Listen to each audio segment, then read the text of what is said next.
ನಮಸ್ಕಾರ ಮಾನ್ಯ ವೀಕ್ಷಕರೇ, ಇವತ್ತು ಕರ್ನಾಟಕದಲ್ಲಿ ನಡೀತಿರುವಂಥ ವಿದ್ಯಮಾನಗಳ ಕುರಿತು ತಮ್ಮೊಟ್ಟಿಗೆ ಕೆಲವು ವಿಚಾರಗಳನ್ನ ಚರ್ಚೆ ಮಾಡಲಿಕ್ಕೆ ಅಂತ ಹೇಳಿ ಬಂದಿದ್ದೇನೆ. BJP ಪಕ್ಷದವರು, ದಳದವರು, ಕಾಂಗ್ರೆಸ್ನವರು ಎಲ್ಲರೂ ಧರ್ಮಸ್ಥಳ ಕಡೆಗೆ ಮುಖ ಮಾಡಿದ್ದಾರೆ. ಧರ್ಮಸ್ಥಳದಲ್ಲಿ ಧರ್ಮಾಧಿಕಾರಿಗಳು ತಪ್ಪಾಡಿರೋದು ಯಾರು ಹೇಳ್ತಾ ಇಲ್ಲ. ಆದರೆ ಆ ಪ್ರದೇಶದಲ್ಲಿ ಆಗಿರೋಂತಹ ಹೆಣ್ಮಕ್ಳ ಮೇಲಾಗಿರೋ ದೌರ್ಜನ್ಯ ಈ ಕುರಿತು ಚರ್ಚೆಗಳು ನಡೀತಾ ಇದ್ದಾವೆ. ಅಲ್ಲಿ ಆಗಿರೋ ಅನ್ಯಾಯಗಳು ಕೂಡ ಸಾಕಷ್ಟು ಜನರಿಗೆ ಗೊತ್ತಿದೆ. ಈಗ ಧರ್ಮಾಧಿಕಾರಿಯ ಧರ್ಮಸ್ಥಳದ ಗೌರವನ ಉಳಿಸ್ಬೇಕು ಅಂತ ಹೇಳಿ ಮೂರು ಪಕ್ಷಗಳು ಹೊರಟಿದ್ದಾರೆ. ಹಾಗಾದರೆ ಅವ್ರ ಗೌರವನ ಹಾಳು ಮಾಡಿರೋರು ಯಾರೀಗ ಅನ್ನೋದು ಪ್ರಶ್ನೆ. ಯಾವ ಸಾರ್ವಜನಿಕರು ಕೂಡ ಅವ್ರ ಮರ್ಯಾದೆನ ಹಾಳು ಮಾಡ್ಲಿಕ್ಕೆ ಹೋಗಿಲ್ಲ. ದೇವ್ರ ಮೇಲೆ ಯಾರಿಗೂ ಭಕ್ತಿ ಕಡಿಮೆ ಆಗಿಲ್ಲ. ಆದರೆ ಅಲ್ಲಿ ನಡೀತಾ ಇರೋವಂಥ ಅನ್ಯಾಯಗಳನ್ನು ಸರಿಪಡಿಸಬೇಕು ಅಂತ ಹೇಳಿ ಕೆಲವರು ವಾದ ಆಗಿದೆ. ಅಲ್ಲಿ ನಡೆದಿರೋ ಘಟನೆಗಳನ್ನು ಕೂಡ ಸರಿಯಾಗಿ ಪರಿಶೀಲಿಸಬೇಕು ಅನ್ನೋ ಘಟನೆ ಆಗಿದೆ. ಸೊ ಇದು ನಾವು ಗಮನಿಸ್ತಾ ಇದ್ದರೆ ಇಡೀ ಸರ್ಕಾರ, ಇಡೀ ವಿರೋಧ ಪಕ್ಷಗಳು ಎಲ್ಲ ತಮ್ಮ ಸಮಯವನ್ನು ಅದಕ್ಕೆ ವಿನಿಯೋಗಿಸ್ತಾ ಇದ್ದಾರೆ. ಅಷ್ಟು ಸಮಯ ಕೊಡುವಂತಹ ವಿಷಯವಾದು ಅದು ಕರ್ನಾಟಕವನ್ನು ಬಾಧಿಸ್ತಾ ಇರುವಂತಹ ಒಂದು ರೋಗನ, ಇದು ಪ್ರಶ್ನೆ. ಎರಡನೇದು ಮೈಸೂರು ದಸರಾ. ಮೈಸೂರು ದಸರಾವನ್ನು ಸಂತೋಷದಿಂದ ನಾಡಹಬ್ಬವಾಗಿ ಮಾಡೋದ್ರ ಬದಲು ಯಾಕೆ ಈ ಗೊಂದಲಗಳು, ಯಾಕೆ ಈ ಕಂಟ್ರವರ್ಸಿ, ಇದು ಪ್ರಶ್ನೆ. ಅಂದರೆ ಕರ್ನಾಟಕದಲ್ಲಿ ದಸರಾ ಹಬ್ಬ ಮಾಡೋದಕ್ಕಿಂತ, ಧರ್ಮಸ್ಥಳದ ಗೌರವ ಉಳಿಸೋದಕ್ಕಿಂತ ಮಿಗಿಲಾದ ಬೇರೆ ಯಾವ ಕಾರ್ಯಗಳು ಇಲ್ವಾ? ಜನರನ್ನ ಸಮಸ್ಯೆಗಳನ್ನು ಕಾಡ್ತಾ ಇರೋವಂಥ ವಿಷಯಗಳು ಯಾವುದು ಇಲ್ವಾ? ನಾನು ಪ್ರಶ್ನೆ ಕೇಳ್ತೀನಿ ಸರ್ಕಾರಕ್ಕೆ. ಸರ್ಕಾರ ತನ್ನ ಪ್ರೈಮರಿ ಕರ್ತವ್ಯವನ್ನೇ ಮಾಡಿಲ್ಲ. ಅದೇನು ಅಂತ ಅಂದರೆ 2009ರಲ್ಲಿ ಏಪ್ರಿಲ್ 3ನೇ ತಾರೀಕು ಹೈಕೋರ್ಟ್ ಒಂದು ಆದೇಶ ಹೊರಡಿಸುತ್ತದೆ. ಅದು ಕರ್ನಾಟಕ ಸರ್ಕಾರದ ವಿನಂತಿಯ ಮೇರೆಗೆ ಆ ಕೇಸನ್ನು ಮುಕ್ತಾಯಗೊಳಿಸ್ತದೆ.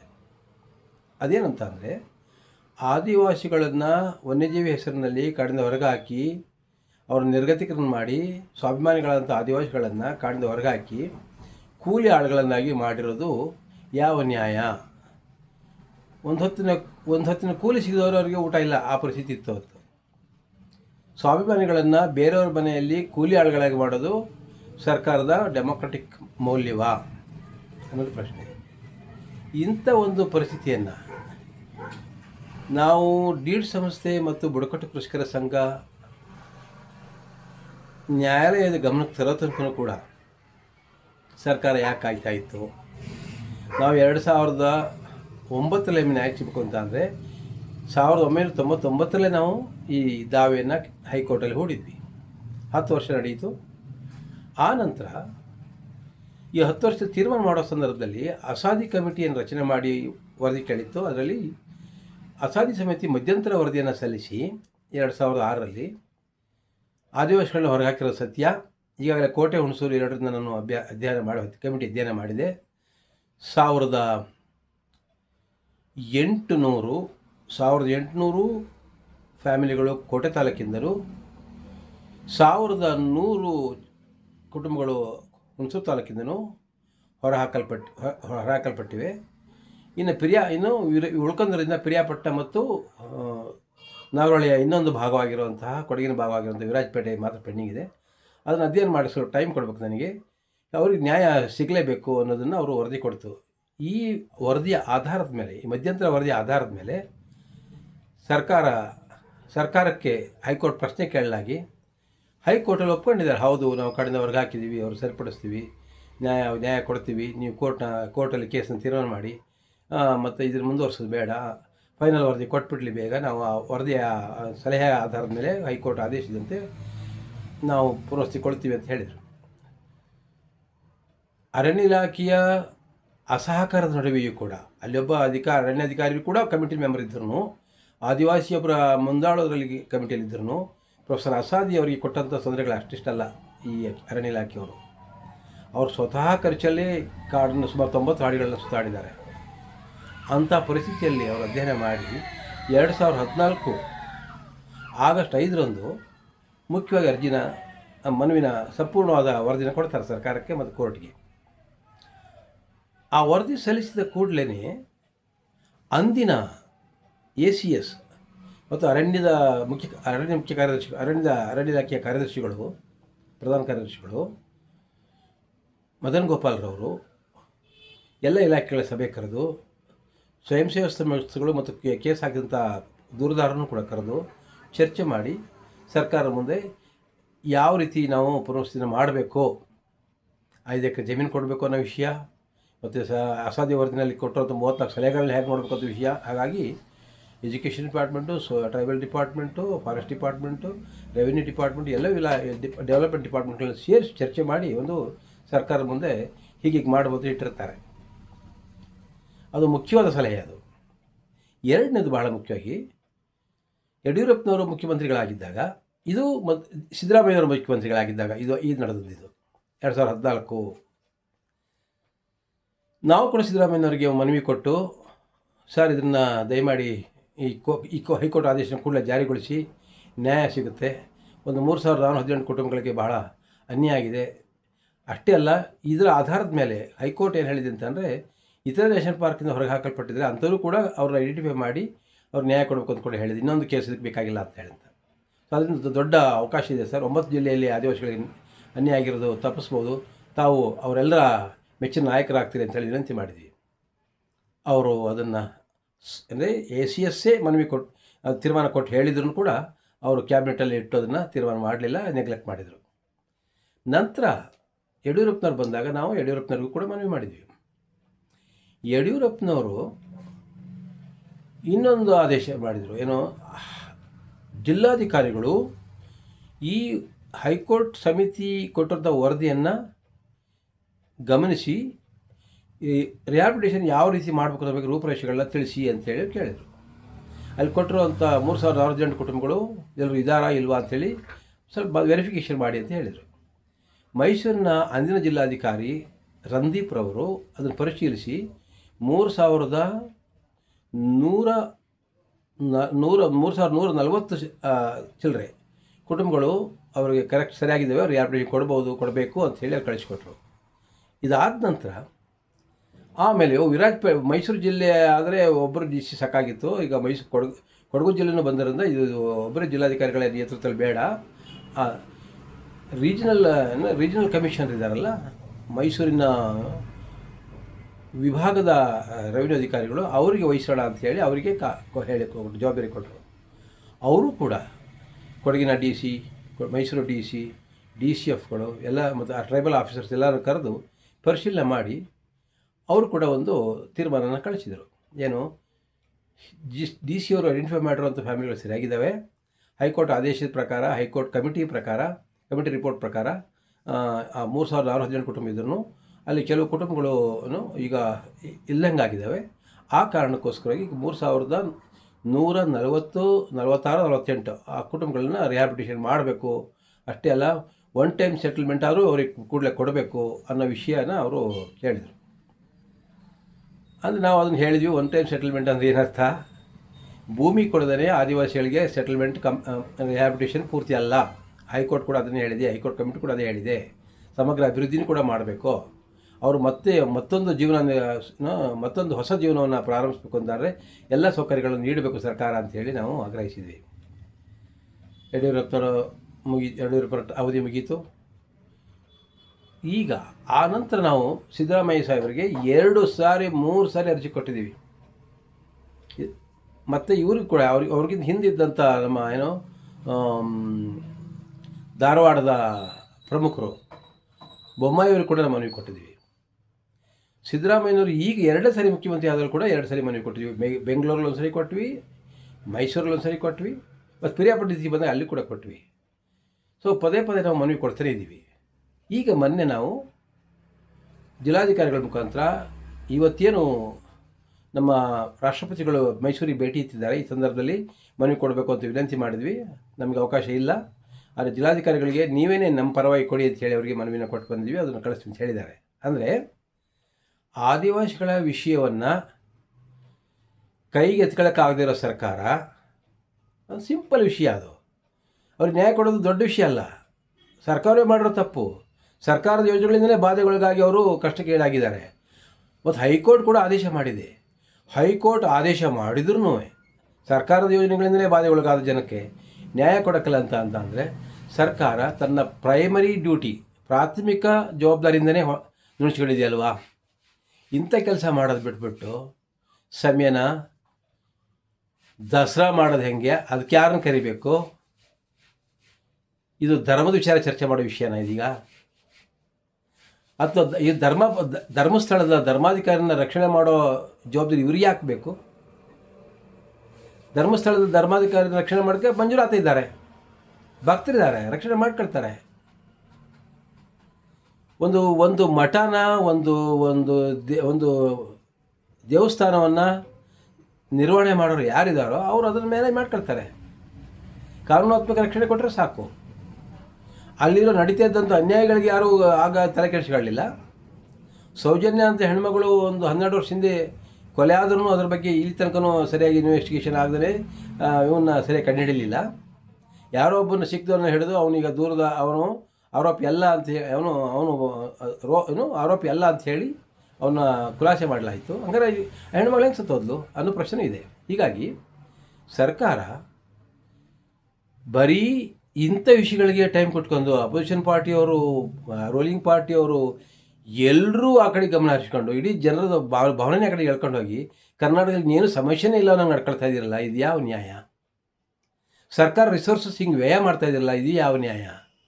ಆದ್ದರಿಂದ ನಾನು ಮಾನ್ಯ ಮುಖ್ಯಮಂತ್ರಿಗಳಲ್ಲಿ ಮತ್ತು ಅವ್ರ ಕ್ಯಾಬಿನೆಟಲ್ಲಿ ಏನು ಕೇಳ್ತಾ ಇದ್ದೀನಿ ಅಂತಂದರೆ, ಕೂಡಲೇ ಹೈಕೋರ್ಟ್ ಆದೇಶವನ್ನು ಚಾಚು ತಪ್ಪದೆ ಇನ್ನು ಕೆಲವೇ ತಿಂಗಳಲ್ಲಿ ಇಂಪ್ಲಿಮೆಂಟ್ ಮಾಡಲಿಕ್ಕೆ ತಮ್ಮ ಕ್ಯಾಬಿನೆಟಲ್ಲಿ ಡಿಸಿಷನ್ ಆಗಬೇಕು. ಹೀಗೆ ಮಾಡದೆ ಹೋದರೆ ಬಹಳ ದೊಡ್ಡ ಅನ್ಯಾಯ ಆಗ್ತದೆ. ಕರ್ನಾಟಕದಲ್ಲಿ ನೀವು ಹೇಗೆ ಈಗ ಧರ್ಮಸ್ಥಳಕ್ಕೆ ಕಾಳಜಿ ತೋರಿಸ್ತಾ ಇದ್ದೀರೋ, ಅಥವಾ ದಸರಾದಲ್ಲಿ ಒಂದು ಗೆಸ್ಟನ್ನ ಕರೆಯೋದ್ರ ಬಗ್ಗೆ ಇಂಥವ್ರನ್ನೇ ಕರಿಬೇಕು, ಇವರೇ ಇನಾಗ್ರೇಷನ್ ಮಾಡಬೇಕು ಅಂತ ಹೇಳಿ ಹಠ ಹೇಳೋದು ಕೂತಿದ್ರು, ಹಾಗೆಯೇ ಆದಿವಾಸಿಗಳಿಗೆ ನ್ಯಾಯ ಕೊಡಬೇಕು ಅನ್ನೋ ಒಂದು ಚಪಲನೂ ತಮಗಿರಬೇಕು. ಅದಿಲ್ಲ. ಯಾಕೆ? ಆದಿವಾಸಿ ನನಗೆ ಒಬ್ಬರು ಪೊಲೀಸ್ ಅಧಿಕಾರಿಗಳು ಹೇಳಿದರು, ನಿಮ್ಮದು ಒತ್ತಡ ಸಾಕಾಗಲಿಲ್ವೇನೋ, ಮತ್ತು ಇನ್ನೂ ಸ್ವಲ್ಪ ಧರಣಿ ಜೋರಾಗಿ ಮಾಡಬೇಕಾಗಿತ್ತೇನೋ ಅಂತ ಹೇಳಿ ಅವರು ಒಂದು ಬುದ್ಧಿವಾದ ಹೇಳಿದಂಗೆ ಹೇಳಿದ್ರು ನನಗೆ.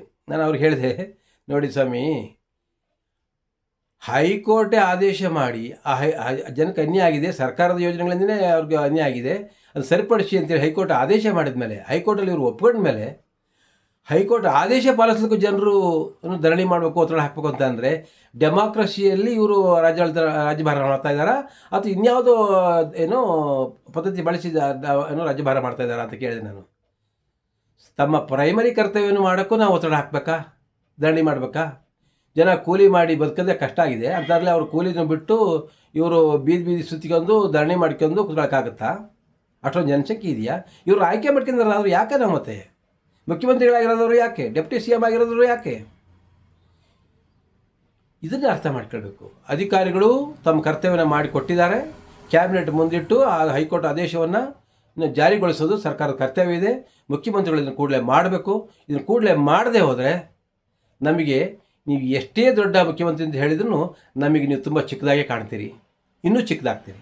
ದಯಮಾಡಿ ಕೂಡಲೇ ಇದನ್ನು ಮಾಡಿ 9 ಜಿಲ್ಲೆಯಲ್ಲಿ ಇರೋವಂಥ 20,000 ಆದಿವಾಸಿಗಳ ಕುಟುಂಬಗಳು ಏನು ಕಾಡಿಂದ ಹೊರಗಾಕಿ ಅವ್ರ ಹಕ್ಕನ್ನು ಕಳ್ಕೊಂಡಿದ್ದಾರೆ, ಅವರಿಗೆ ಅರಣ್ಯ ಹಕ್ಕು ಕೊಡಬೇಕು, ಪೂರ್ವಸ್ಥಿತಿ ಕೊಡಬೇಕು, ಒಳ ಮೀಸಲಾತಿ ಕೊಡಬೇಕು, ಅವರಿಗೆ ಪೇಶಾ ಕಾಯ್ದೆ ಜಾರಿಗೆ ತಂದು 5th ಶೆಡ್ಯೂಲ್ ಒಳಗಡೆ ಅವ್ರದ್ದು ಸ್ವಯಮಾಡಳಿತಕ್ಕೆ ಅವಕಾಶ ಮಾಡಿಕೊಡಬೇಕು, ಅವ್ರ ರೆವೆನ್ಯೂ ಭೂಮಿಗೆಲ್ಲ ಒಂದು ಪಕ್ಕಾಪೋಡು ಸರಿಯಾಗಿ ಮಾಡಿಕೊಡಬೇಕು, ಅವರ ಶಾಲೆಗಳು, ಆಶ್ರಮ ಶಾಲೆಗಳು, ಸರ್ಕಾರಿ ಶಾಲೆಗಳು ಟ್ರೈಬಲ್ ಏರಿಯಾದಲ್ಲಿರೋ ಕ್ವಾಲಿಟಿ ಎಜುಕೇಷನ್ ಇರಬೇಕು.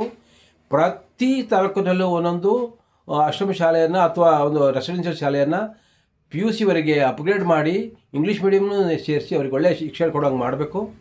ಇದನ್ನೆಲ್ಲ ಮಾಡದೆ ಹೋದರೆ ಮತ್ತು ಅಷ್ಟೇ ಅಲ್ಲ, PM ಜನ್ಮನ್ ಯೋಜನೆನ ಚೆನ್ನಾಗಿ ಜಾರಿಗೊಳಿಸಬೇಕು. ಈ ರೀತಿ ತಾವು ಮಾಡಿ ಆದಿವಾಸಿಗಳ ಕ್ಷೇತ್ರದ ತಾವು ಹೆಸರುವಾಸಿ ಆಗಬೇಕು ಅಂತ ಹೇಳಿ ಮನವಿ ಇದೆ. ಇಂಥ ಕಡೆಗೆ ತಾವು ಗಮನ ಹರಿಸ್ಬೇಕು. ಸುಮ್ಮನೆ ಈಗ ಏನೊಬ್ಬ ಈ ಹೊಯ್ಲಬ್ದು ಹೋಂಗೆ ಏನು ನೋಡಿ TV ನೋಡಿದ್ರು ಅದನ್ನೇ, ಪೇಪರ್ ನೋಡಿದ್ರು ಅದನ್ನೇ ನೀವು ಮಾಡ್ತಾ ಇರೋದು, ಅದನ್ನೇ ಎಲ್ಲರೂ ಧರ್ಮಸ್ಥಳಕ್ಕೆ ಹೊರಟ್ಬಿಟ್ರೆ, ಎಲ್ಲರೂ ದಸರಾಗಳನ್ನೇ ಆಲೋಚನೆ ಮಾಡಿದರೆ ಹಂಗೆ ನಮ್ಮ ಕರ್ನಾಟಕದ ಬೇರೆ ಇಶ್ಯೂಸ್ ಇಲ್ವಾ? ಸರ್ಕಾರಕ್ಕೆ ಇದೆರಡೇ ಕೆಲಸನೇ ಇರೋದು. ದಯಮಾಡಿ ಭಾಳ ಗಂಭೀರವಾದ ಇದರ ವಿಷಯ ಗಮನ ತಗೊಂಡು ತಾವು ಆದಿವಾಸಿಗಳ ವಿಷಯವನ್ನು ಗಮನ ಹರಿಸ್ಬೇಕು. ಕರ್ನಾಟಕದಲ್ಲಿ 10 ಜಿಲ್ಲೆಗಳಲ್ಲಿ ಅರಣ್ಯದ ಅಂಚಿನಲ್ಲಿ, ಅರಣ್ಯದ ಒಳಗಡೆ ಪಶ್ಚಿಮ ಘಟ್ಟ ಎಲ್ಲೆಯಲ್ಲಿ ಅವರು ವಾಸ ಮಾಡ್ತಾಯಿದ್ದಾರೆ. ಇಲ್ಲಿರುವಂಥ ಆದಿವಾಸಿಗಳಿಗೆ ಒಳ ಮೀಸಲಾತಿ ಬಿಲ್ಕುಲ್ ಕೊಡಬೇಕು. ಒಳ ಮೀಸಲಾತಿನ ಬಿಲ್ಕುಲ್ ಕೊಡಬೇಕು. ಆದಿವಾಸಿಗಳಲ್ಲಿ 2 ಭಾಗ ಇದೆ. ಒಂದು ಮೂಲ ನಿವಾಸಿ ಬುಡಕಟ್ಟುಗಳು, ಇನ್ನೊಂದು ಅರಣ್ಯವಾಸಿ ಬುಡಕಟ್ಟುಗಳು. ಇವ್ರಿಗೊಂದಷ್ಟು ಒಂದು ಕ್ಯಾಟಗರಿ ಮಾಡಬೇಕು. ಬುಡಕಟ್ಟುಗಳಲ್ಲಿ 2 ಕ್ಯಾಟಗರಿ, ಮೂಲ ನಿವಾಸಿ ಬುಡಕಟ್ಟುಗಳು ಮತ್ತು ಅರಣ್ಯವಾಸಿ ಬುಡಕಟ್ಟುಗಳು. 3ನೇ ಕ್ಯಾಟಗರಿ ಮಾಡಬೇಕಾಗಿರೋದು ಅಲೆಮಾರಿ ಬುಡಕಟ್ಟುಗಳು. 4ನೇದು ಪರಿಶಿಷ್ಟ ವರ್ಗದ ಇತರೆ ಸಮುದಾಯಗಳು, ಅಂದರೆ ಹಿಂದುಳಿದ ವರ್ಗಗಳಿಂದ, ಜಾತಿ ಸಮುದಾಯಗಳಿಂದ ಬಂದಿರುವಂಥ ಜನರಿಗೆ ಒಂದು ಕ್ಯಾಟಗರಿ. ಹೀಗೆ 4 ಕ್ಯಾಟಗರಿ ಮಾಡಿ ಒಳ ಮೀಸಲಾತಿನ ಕೊಡಬೇಕು. ಅಷ್ಟು ಜೊತೆಗೆ ಈಗ ಏನು ತಾವು ತಮ್ಮಲ್ಲಿ ಒಂದು ಇದಕ್ಕೆ ರೆಕಮೆಂಡ್ ಮಾಡ್ತಾಯಿದ್ದೀರಿ, MLC ಮಾಡಲಿಕ್ಕೆ 4 ಜನ ರೆಕಮೆಂಡ್ ಮಾಡಿದ್ದೀರಿ. ನಾವು ಕೇಳ್ತಾ ಇರೋದು ಆದಿವಾಸಿ ವಿದ್ಯಾವಂತರೊಬ್ಬರನ್ನ ನಾಮಕರಣ ಮಾಡಿ MLC ಆಗಿ ಮೇಲ್ಮನೆಗೆ. ಇಲ್ಲಿ ತನಕ ಕಳೆದ 79 ವರ್ಷದಲ್ಲಿ ಒಬ್ಬ ಆದಿವಾಸಿನೂ ಕಾಂಗ್ರೆಸ್ ಸರ್ಕಾರ ನಾಮಿನೇಟ್ ಮಾಡಲಿಲ್ಲ. ಅಷ್ಟೇ ಅಲ್ಲ, ಒಬ್ಬನೂ ಕೂಡ ಮಂತ್ರಿ ಮಾಡಲಿಲ್ಲ ತನಕ ಕರ್ನಾಟಕ ಸರ್ಕಾರ ಇಲ್ಲಿ ಕರ್ನಾಟಕದಲ್ಲಿ 79 ವರ್ಷದಿಂದ. ಸೊ ಅದನ್ನು ಈ ಸಾರಿ ಒಬ್ಬ ಆದಿವಾಸಿಯ ಮುಖ್ಯಸ್ಥನ, ಒಬ್ಬ ವಿದ್ಯಾವಂತನ ಒಂದು MLC ಮಾಡಿ ಅವ್ರನ್ನ ಮಂತ್ರಿಯಾಗಿ ಅಪ್ಗ್ರೇಡ್ ಮಾಡಿ ತಮ್ಮ ಕ್ಯಾಬಿನೆಟಲ್ಲಿ ಒಬ್ಬ ಪ್ರಮುಖ ವ್ಯಕ್ತಿಯಾಗಿ ಬೆಳೆಸಿ ಅವನು ಅಲ್ಲಿ ಆದಿವಾಸಿಗಳ ಜನನಾಯಕರಾಗಿ ಬೆಳೀಲಿಕ್ಕೆ ಅವಕಾಶ ಮಾಡಿಕೊಡಿ ಅಂತ ಕೇಳ್ತಿದ್ದೀವಿ. ಸೊ ಅದರಿಂದ ಈ ಗಂಭೀರ ವಿಷಯಗಳಿಗೆ ಗಮನ ಹರಿಸಿ ಆದಿವಾಸಿಗಳ ಬದುಕನ್ನು ಕಟ್ಟಿಕೊಳ್ಳೋಕ್ಕೆ ತಾವು ನೆರವಾಗಿ ಅಂತ ಹೇಳ್ತಾ ತಾವು ಜವಾಬ್ದಾರಿಯಿಂದ ನಡ್ಕೊಳ್ಬೇಕು. ಆದಿವಾಸಿಗಳ ಕ್ಷೇಮಕ್ಕಾಗಿ ಕೆಲಸ ಮಾಡಬೇಕು. ಸರ್ಕಾರದಿಂದನೇ ಆಗಿರೋ ಅನ್ಯಾಯವನ್ನು ಸರಿಪಡಿಸಿ ಆದಿವಾಸಿಗಳಿಗೆ ಹೊಸ ಬದುಕನ್ನು ಕಟ್ಟಿಕೊಳ್ಳೋಕ್ಕೆ ನೆರವಾಗಬೇಕು. ಹಾಗೆಯೇ ಹುಣಸೂರಿನಲ್ಲಿ ನಗರದಲ್ಲೊಂದು ಹಾಡಿ ಯೋಜನೆಯನ್ನು ಏನು ಕೇಳ್ತಾ ಇದೆಯೋ ಕಳೆದ 4-5 ವರ್ಷದಿಂದ, ಅದನ್ನು ಕೂಡಲೇ ಹುಣಸೂರಿನಲ್ಲಿ 100 ಕುಟುಂಬಗಳು ವಾಸ ಮಾಡಲಿಕ್ಕೆ ಆಗುವಂಥ ಜಾಗವನ್ನು ಗುರುಸಿ ಅಲ್ಲೊಂದು ಹಾಡಿಯನ್ನು ಕಟ್ಟಿ 100 ಕುಟುಂಬಗಳು ಹುಣಸೂರಿನಲ್ಲಿ ವಾಸ ಮಾಡಲಿಕ್ಕೆ ಅವಕಾಶ ಮಾಡಿಕೊಡ್ಬೇಕು. ಈಗಲೇ ಮೈಸೂರು ಜಿಲ್ಲಾಧಿಕಾರಿಗಳು ಹುಣಸೂರಿನ ತಹಶೀಲ್ದಾರರವರಿಗೆ ಜಾಗವನ್ನು ಗುರುತಿಸಲಿಕ್ಕೆ ಅವರು ಕಾಗದ ಬರೆದಿದ್ದಾರೆ. ನಾವು ಕೂಡ ಅವರನ್ನು ವಿನಂತಿ ಮಾಡಿದ್ದೀವಿ. ತಾವು ಈ ಸರ್ಕಾರ ಇದನ್ನು ತುಂಬ ಇಂಪಾರ್ಟೆಂಟ್ ಪ್ರೋಗ್ರಾಮ್ ಅಂತೇಳಿ ಪರಿಗಣಿಸಿ ನಗರದೊಂದು ಹಾಡಿ ಕಾರ್ಯಕ್ರಮವನ್ನು ಮಾಡಲೇಬೇಕು. ನಗರದೊಂದು ಹಾಡಿ ಕಾರ್ಯಕ್ರಮ ಮಾಡಿದರೆ ನಮಗೆ ಆಗ ಗೊತ್ತಾಗುತ್ತೆ ಆದಿವಾಸಿಗಳು ಕೂಡ ನಗರದಲ್ಲಿ ವಾಸ ಮಾಡ್ಬೋದು. ನಗರದ ಪರಿಸರಕ್ಕೆ ಹೊಂದಿಕೊಂಡು ಶಿಕ್ಷಣವನ್ನು ಪಡ್ಕೊಂಡು ಬೇರೆ ಬೇರೆ ಸಮುದಾಯದೊಟ್ಟಿಗೆ ಅವರು ಕೂಡ ಸೌಹಾರ್ದ ಬಾಳಲಿಕ್ಕೆ ಅವಕಾಶಗಳಾಗುತ್ತೆ. ಆದ್ದರಿಂದ ದಯಮಾಡಿ ತಾವು ಅರಣ್ಯ ಹಕ್ಕು ಕೊಡಲೇಬೇಕು, ಕೊಡಿ. ಈ ಕಡೆ ನಗರದ ವಾಸಕ್ಕೆ ಅವಕಾಶ ಮಾಡಿಕೊಡಿ. ಅವರು ಇಚ್ಛೆ ಬಂದಂಗೆ ತಮ್ಮ ಕಡೆಗೆ ಬರ್ತಾರಾಗ. ನಗರದಲ್ಲಿ ವಾಸ ಮಾಡೋಕೆ ನಗರಕ್ಕೆ ಬರ್ತಾರೆ. ಅರಣ್ಯದ ಹಕ್ಕಿರೋದ್ರಿಂದ ಅರಣ್ಯದಲ್ಲಿ ವಾಸ ಮಾಡೋಕೆ ಅಥವಾ ಅರಣ್ಯದ ಸಹವಾಸ ಇರಬೇಕು, ಅದು ನಿರ್ಧಾರ ಮಾಡ್ತಾರೆ. ಅವ್ರು ನಿರ್ಧಾರ ಮಾಡಲಿ. ನೀವು ಕರ್ಕೊಬಂದು ಕೂಲಿ ಆಳುಗಳಾಗಿ ಮಾಡಲಿಕ್ಕೆ, ಅವ್ರನ್ನ ಇನ್ಯಾವುದೋ ಮನೆಗಳಿಗೆ ಕೂಲಿ ಆಳಗಾಗಿ ತಳ್ಳಲಿಕ್ಕೆ ಇದು ಸರಿಯಾಗಿ ಇದಲ್ಲ. ಅವರು ಸಮಾನವಾಗಿ, ಅಂದರೆ ಏನು ಸಂವಿಧಾನದಲ್ಲಿ ಏನು ಸಮಾನ ಅವಕಾಶ, ಸಮಾನ ಗೌರವ ಮತ್ತು ಸ್ವಾಭಿಮಾನಿಗಳಾಗಿ ಬಾಳಲಿಕ್ಕೆ, ಸಮಾನ ಅವಕಾಶಗಳನ್ನ ಹೊಂದಲಿಕ್ಕೆ ಮತ್ತು ಗೌರವದಿಂದ ಬಾಳಲಿಕ್ಕೆ ಆ ಸಂವಿಧಾನ ಏನು ಅವಕಾಶ ಕೊಟ್ಟಿದೆ ಆ ಪ್ರಕಾರ ತಾವು ನಡ್ಕೊಳ್ಬೇಕು. ಎಲ್ಲರಿಗೂ ಹೆಂಗೆ ಆಸ್ತಿ ಮೇಲೆ ಹಕ್ಕು ಕೊಟ್ಟಿದ್ದೀರಿ ಹಾಗೆ ಆದಿವಾಸಿಗಳು ಕೂಡ ಅವರ ಪರಂಪರೆಯ ಆಸ್ತಿ ಮೇಲೆ ಹಕ್ಕು ಕೊಡಿ. ಅದ್ರ ಜೊತೆಗೆ ನಗರದಲ್ಲಿ ಬಂದು ಬದುಕಲಿಕ್ಕೆ ಕೂಡ ಒಂದು ಅವಕಾಶ ಮಾಡಿಕೊಡಿ. ಇದನ್ನು ವಿನಂತಿ ಮಾಡ್ತಾ ನಾನು ಮಾತು ಮುಗಿಸ್ತೇನೆ. ಮುಖ್ಯಮಂತ್ರಿಗಳು ಇದನ್ನು ಆಲಿಸ್ತೀರಿ, ಇದನ್ನು ಗಮನಿಸಬೇಕು ಅಂತ ಕೇಳ್ತಾ ನಾನು ತಮಗೆ ನಮಸ್ಕಾರ ಮಾಡ್ತೀನಿ. ಇದನ್ನು ಸೀರಿಯಸ್ ಗಮನ ಹೇಳಬೇಕು. ನನ್ನ ಮಾತುಗಳನ್ನು ತಾವು ಅನ್ಯತಾ ಭಾವಿಸ್ತೇನೆ. ಇದೊಂದು ಅತ್ಯಂತ ಕಡೆಗಣಿಸಲ್ಪಟ್ಟ ಸಮುದಾಯದ ಹಕ್ಕೊತ್ತಾಯದ ಮಾತುಗಳನ್ನು ತಿಳ್ಕೊಂಡು ತಾವು ಇದನ್ನು ಮಾಡಬೇಕು ಅಂತ ಹೇಳಿ ವಿನಂತಿ ಮಾಡ್ತೀನಿ. ತಮಗೆ ಜಾಜಿ ಅವ್ರನ್ನ, ತಾವು ದೇವೇಗೌಡರು, GD ದೇವೇಗೌಡರು 3 ಜನ ಸೇರಿ ಜಾಜಿಯಮ್ಮ ಅವ್ರನ್ನ ಜಿಲ್ಲಾ ಪಂಚಾಯತಿ ಉಪಾಧ್ಯಕ್ಷ ಮಾಡೋ ಮನಸ್ಸನ್ನು ತೋರಿಸಿದವರು ಇವಾಗ ಒಂದು ಆದಿವಾಸಿನ ಅಸೆಂಬ್ಲಿಗೆ ಇನ್ನು MLC ಆಗಿ ತಗೊಳ್ಳೋಕ್ಕಾಗಲ್ವಾ? ಅವರೊಬ್ಬರಿಗೆ ಮಂತ್ರಿಯಾಗಿ ಮಾಡಲಿಕ್ಕಾಗಲ್ವಾ? ಯಾಕೆ ಒಂದೇ ಸಮುದಾಯದ ಬುಡಕಟ್ಟು ಸಮುದಾಯ ST ಒಳಗಿರೋಂಥ ಒಂದೇ ಸಮುದಾಯಕ್ಕೆ 3 ಮಂತ್ರಿಗಳು ಯಾಕೆ ಕೊಡಬೇಕು? ಇದು ಸಾಮಾಜಿಕ ನ್ಯಾಯನ? ಒಂದೇ ಸಮುದಾಯಕ್ಕೆ 15 MLA ಯಾಕೆ ಕೊಡಬೇಕು? ಇದು ಸಾಮಾಜಿಕ ನ್ಯಾಯನ? ಒಂದಾರು ಆದಿವಾಸಿ ಬೇಡ? 10 ಲಕ್ಷ ಜನ ಇದ್ದಾರೆ, ಒಬ್ಬರು MLA MLC ಬೇಡವಾ? ದಯಮಾಡಿ ಕಡೆ ಗಮನ ಹರಿಸಿ. ಇವೇನು ಸಾಮಾಜಿಕ ಹೋರಾಟಗಾರ, ಸಾಮಾಜಿಕ ನ್ಯಾಯದ ಹರಿಕಾರ ಅಂಥೇಳಿ ಜನ ನಿಮ್ಮನ್ನು ನೋಡೋಕ್ಕೆ ಇಷ್ಟಪಡ್ತಾರೆ, ಆ ರೀತಿ ತಾವು ನಡ್ಕೊಳ್ಳಿ ಅಂತ ಹೇಳ್ತಾ ನಮ್ಮ ಹಕ್ಕೊತ್ತಾಯಗಳನ್ನು ಈಡೇರಿಸಬೇಕು ಅಂತ ವಿನಂತಿ ಮಾಡ್ತಾ ನಮಗೆ ಮತ್ತೊಮ್ಮೆ ನಮಸ್ಕಾರ ಮಾಡ್ತೀನಿ. ಧನ್ಯವಾದಗಳು. ನಮಸ್ಕಾರ.